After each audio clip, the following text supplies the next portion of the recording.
The really awesome records.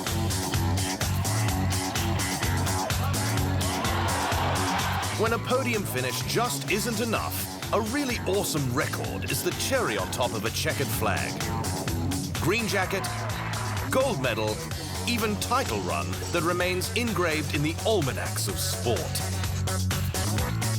Some hold records so astonishing they seem virtually unbeatable. Others hold records they can't wait to see broken. Whatever the case, once a record, always a record, until that record falls to another record. It's the asterisk next to the athlete's name that can never deny the truth.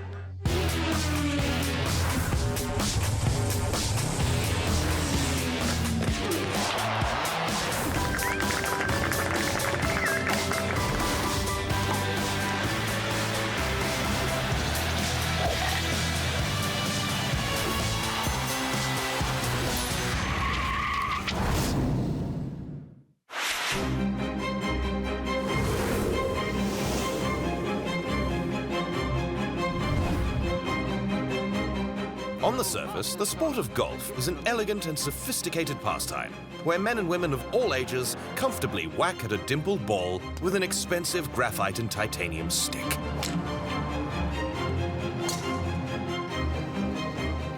Walking along the lush fairways of the world, life, it seems, just couldn't be better. But what a golfer tries to hide is an internal battle. That of maintaining extreme calm and concentration. One false choice of club, flawed stance, or failed swing, and the fun fairway walk becomes a nightmare. When you're playing great, you think you can't hit a bad shot, and when you lose it just a little bit, suddenly you think, how do I hit? I can't hit a good shot now. Faldo was the beneficiary of one of golf's greatest meltdowns, having watched Australian Greg Norman devour a 6-shot lead heading into the final round of the 1996 US Masters, before essentially handing Faldo the green jacket. 20 years later, and Augusta, Georgia witnessed another leaderboard disaster, as Jordan Spieth let his 5-shot lead dissolve in the final round. The American dropped 6 shots in 3 holes, giving the win to England's Danny Willett, who celebrated in style. That was exactly what I did. That was one of the first jobs when you get back, kiss the wife, change your nappy. That's the order in which it goes. But the biggest single-hole calamity happened on the first hole of the opening round, leaving Ernie Els with a dubious record-breaking distinction. Els scored a 9 on the par 4 first hole, including 6 putts, giving him the highest first hole score in the tournament's 80-year history. Els could take comfort his 9 was nowhere near the highest score at a PGA event. That record belongs to John Daly, who had an 18 on the par 5 6th hole at the 1998 Arnold Palmer Invitational. Thanks for the invite, Arnie. Coming up, broken basketball records.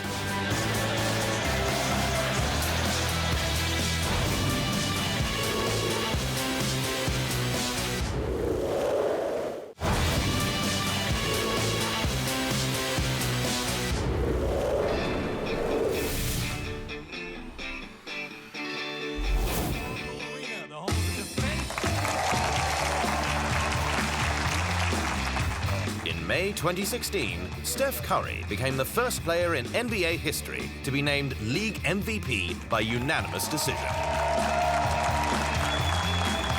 I looked at the list of everybody who's won an MVP before, and they're legends, guys that their name are household names, and they jump off the page. And to be the first unanimous MVP award winner is something that I don't even know how to put into words.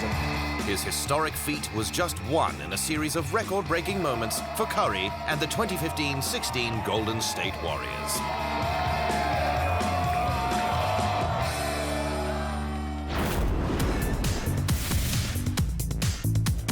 The reigning NBA champions opened the season up with a 111-95 win against New Orleans, with the goal of taking things one game at a time. we have to be a better team than we were last year if we're going to, win another championship, and that's the goal. But by the start of November, they already rattled off a record, having smashed the Pelicans one more time, as well as the Rockets and the Grizzlies, by a combined margin of 100 points. It's the largest win margin ever over a campaign's first 4 games. For us being the champs and coming back and starting the way we did this year, and then finding different ways to win, that's how we got us 6-7 wins last year in the championships. The Warriors punched out 12 more wins and found themselves with another record, making the best ever start to an NBA season by going 16-0. My goodness, they're good. Speak to me, Steph. We've had 16 challenges in front of us, and we've showed up 16 straight games. So a streak like that in general is always a huge accomplishment, but whenever you can start a season like that with the high expectations going into a year and go unblemished so far, it's pretty a proud moment for everybody in this locker room, and the goal now is to see how long we can keep it going. They kept it going long enough to win 24 straight games, the best ever start to a season in all of professional sports. The most consecutive wins at any point in the season, however, belongs to the 1972 Los Angeles Lakers. They won 33 straight games. Nonetheless, the Warriors continued to rack up the records throughout the year, including the best ever record at the All-Star break at 48-4, the quickest playoff berth ever, clinching a spot in the postseason in February, nearly 2 months before the end of the season, and the most consecutive home wins with 54. Last couple games in particular. With the season nearing its conclusion, there was one record on the board that previously seemed untouchable: 72 wins in a season. The mark accomplished by the 95-96 Michael Jordan-led Chicago Bulls. Look at this! Knock that one off the list, too. The Warriors beat the Memphis Grizzlies 125-104 on the last game of the year to give them 73 wins and arguably the title of the NBA's greatest ever team. It's really hard to put into words. I mean, I remember my rookie year here, and just the difference, that last game of the season, just a different feel it was. But just, I had time, and I really did, take a moment. I don't think I was watching the game for about 2 minutes, just sitting and thinking about how far we've come, and just the energy that was in the building was unbelievable. Speaking of unbelievable, since being drafted in 2009, Steph Curry has turned himself into an NBA superpower, and three-pointers are his record-breaking speciality. In fact, Curry holds the record for most three-pointers in a season with 402.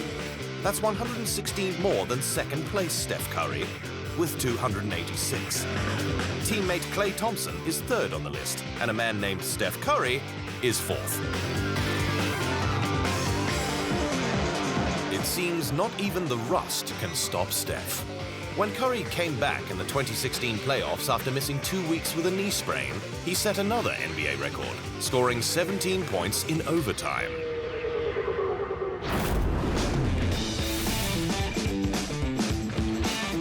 If Curry is a regular record breaker, a former Warrior holds a record that is seemingly safe for perhaps even centuries.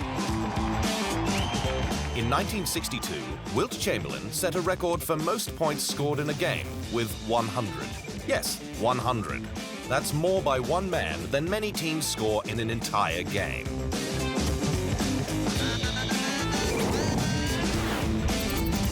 Chamberlain holds numerous records, including most points per game, most field goals made, and most rebounds per game in a season. On the flip side, another ex-Golden State center, Manute Bol, averaged just 2.6 points per game over the course of his career, but is known alongside Romanian Jorge Muresan as the tallest player to ever play in the NBA, standing at 2.31 meters. The shortest, 1.6-meter point guard, Muggsy Bogues.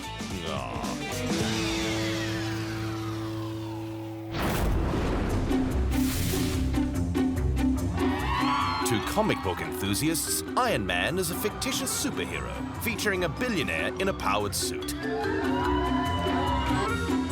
To multi-talented outdoor enthusiasts, Iron Man is a grueling one-day event involving swimming, cycling and running without a break in between. To these sporting heroes, an Ironman is someone who holds the record for most consecutive games played in their respective leagues. In the NFL, not only has Brett Favre started the most consecutive games at quarterback, he's also the league's Ironman, having played 321 games without missing a beat. It's an amazing feat for Favre when you consider the beating he took in his position. He also holds the dubious record of being sacked 525 times. Incidentally, the NFL sacks record is held by Michael Strahan, who broke the record in 2001 when he recorded his 22nd and a half sack against Favre. In Major League Baseball, the Iron Horse Lou Gehrig was the consecutive games leader for 56 years, having played 2,130 straight games, before his previously labeled unbreakable record was broken by the Ironman Cal Ripken Jr. It's my pleasure to be here with you today. Ripken Jr. ended his 17-year streak at 2,632 games, and now holds a record that seems can only be broken by Robocop. Three-time NBA champion AC Green is his game's Ironman, having played 1,192 consecutive matches. In NASCAR, Jeff Gordon started 797 consecutive races before pulling the plug on his career at the end of 2015. In the NHL, Doug Jarvis played 964 straight games in an era where wearing a helmet was still seen as a novelty. And finally, Indian cricketer and former captain Sachin Tendulkar is more than just one of the greatest batsmen the game has ever seen. He also holds the record for most consecutive international matches started, having done so 239 times. He's raised his half-century, yet another one for him. After the break, deconstructing the fastest men on Earth.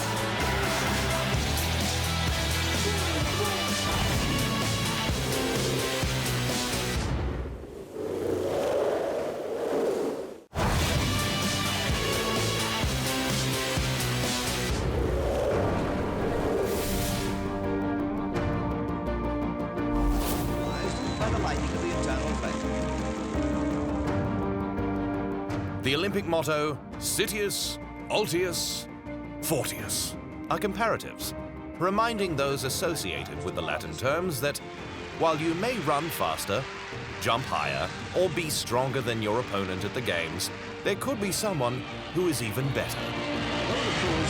The fastest runner, the highest jumper, the strongest wrestler or weightlifter.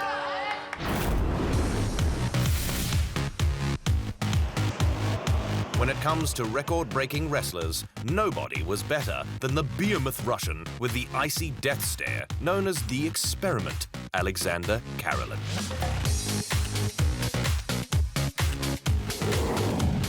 Karelin is one of only 4 men who have won 3 Olympic gold medals, winning 3 straight between 1988 and 1996.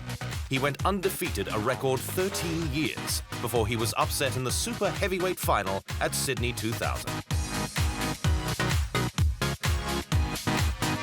Having not lost a point in 6 years, the 2-time Russian Athlete of the Year was so good, he ended his career with a record of 887 wins and 2 losses.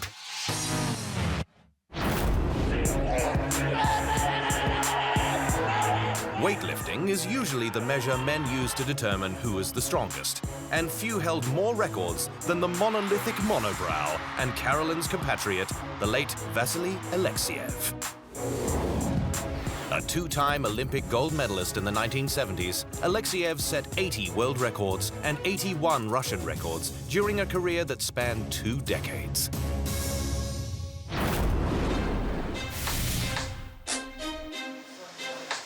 Nowadays, Bob Beamon is good for the odd torchlighting event or Olympic-related interview. But there was once a time when nobody long jumped further. At the 1968 Mexico City Games, Beeman leapt so far, officials had to pull out the steel measuring tape, as their own measuring device wasn't long enough. He finished 71 centimeters better than second-place Klaus Bier of East Germany and 74 centimeters more than bronze medalist Ralph Boston. His record was broken by Mike Powell 23 years later, but his 8.90 centimeter leap remains an Olympic record. And for those looking to beat it, Beeman gives some simple advice. You got to work the old-fashioned way. You got to get it the old-fashioned way. You can't take a shortcut.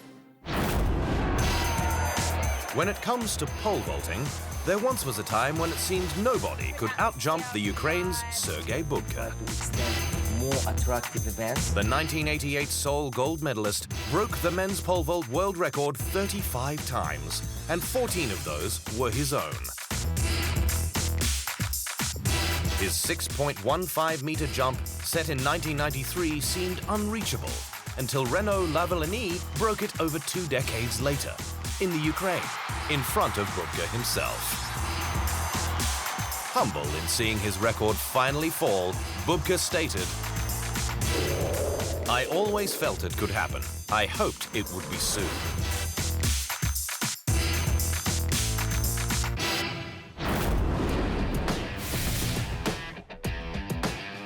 The most spectacular of all Olympic events is about the speed, the 100 meters. The event has evolved since its first appearance at the first modern Olympic Games in 1896. With holes in the track being replaced with starting blocks in 1948 to make things a little easier for the speed demons. And false starts being rewarded with disqualification starting in 2010 to make things a lot harder. With better training and technology, the times have gotten faster.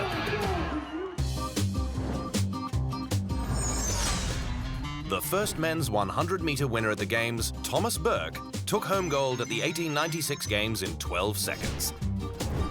Jesse Owens crossed the finish line for his 1936 gold in 10.3 seconds. Jim Hines was the first man to break the 10-second barrier at the Olympics in 1968, when he clocked a time of 9.95 seconds, or 0.04 seconds slower than 1984 winner Carl Lewis. These times were all obliterated at the 2012 London Olympics by Usain Bolt, who beat his own Olympic record set in 2008 with a time of 9.63 seconds, or 0.05 seconds slower than his world record mark of 9.58 he set at the 2009 Worlds in Berlin. Bolt is the sport's premier record breaker, having crushed it in the 200 meters as well. He complemented his mind-boggling 100-meter performance with a 200-meter dash for the ages. 19.19 seconds. Better than his 19.30 time set at Beijing in 2008, which nipped Michael Johnson's 19.32 second time, once considered unbeatable. On the women's side, the Bolt equivalent is Florence Griffith Joyner. Flojo holds the world records in both the 100 and 200 meters, set at the 1988 Games in Seoul. By comparison, at the London 2012 Games, the 100 and 200 were won by substantially higher times.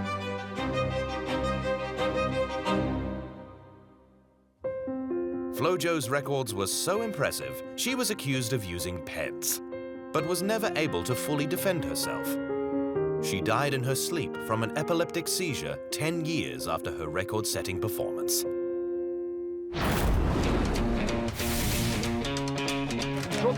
At the 2014 World Cup, Germany's Miroslav Klose scored 2 goals to give him 16 overall, making him the tournament's top scorer of all time. But there is one goal-scoring record Klose, second-place Ronaldo, or third-place Gerd Müller will never attain. It's that of the man who sits fourth all time, France's Just Fontaine. Because Fontaine scored all 13 of his goals in one World Cup, the 1958 edition in Sweden. His is just one of the many amazing football records that may never be broken. Real Madrid's Gento is the holder of the most Champions League wins with 6, having been a key cog of the Madrid machine of the 1950s and 60s. Incidentally, thanks to the likes of Ferenc Puskás and Alfredo Di Stefano, Real won the first 5 editions of the competition between 1955 and 1960, which is also a record. Puskás. And finally, do you ever feel like there's just not enough arm or leg room when watching your favorite football team in action? Imagine what fans felt like watching the 1950 World Cup final between Uruguay and Brazil at the Maracanã. The official attendance of the match was 173,850. But as ticket policies were a little more relaxed back in the day, many people crammed themselves inside, bringing the total to almost 210,000 people. Brazil lost 2-1, and because of heightened security measures in today's game, the chances of ever seeing that many people watch a live football match are absolutely zero. Still to come, tennis record breakers.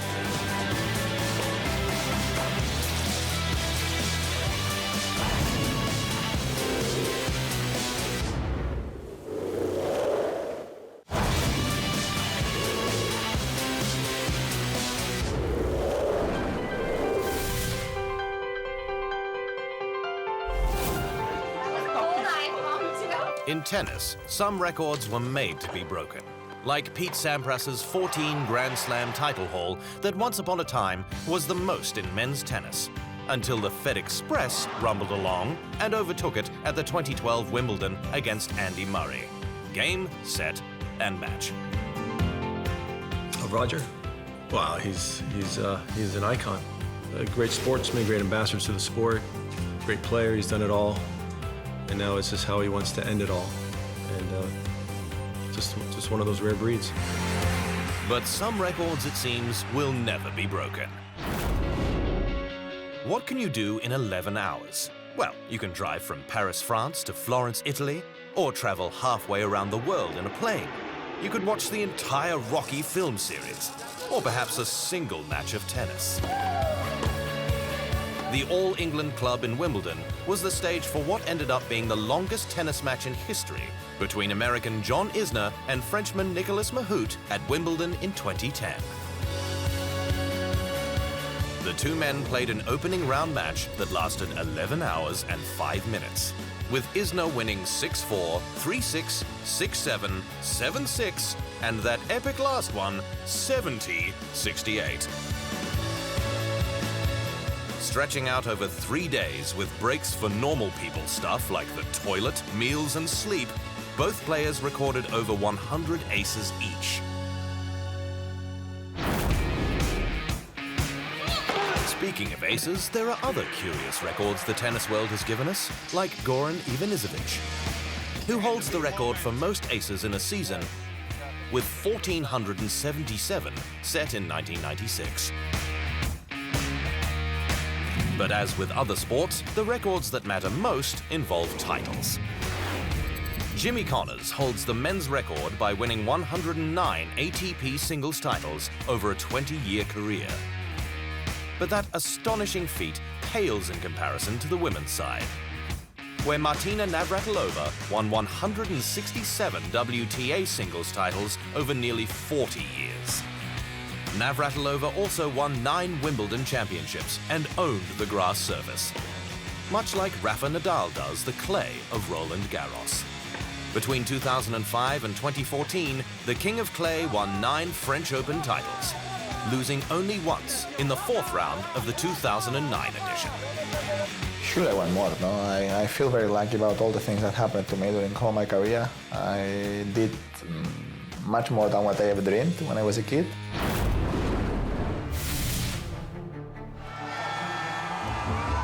In sports, it's all about the championships, individually or as a team. And getting there may involve breaking some records along the way. But because sport is always evolving, rarely does a record exist that will truly stand the test of time. Because good or bad, records are made to be broken. And that is the truth.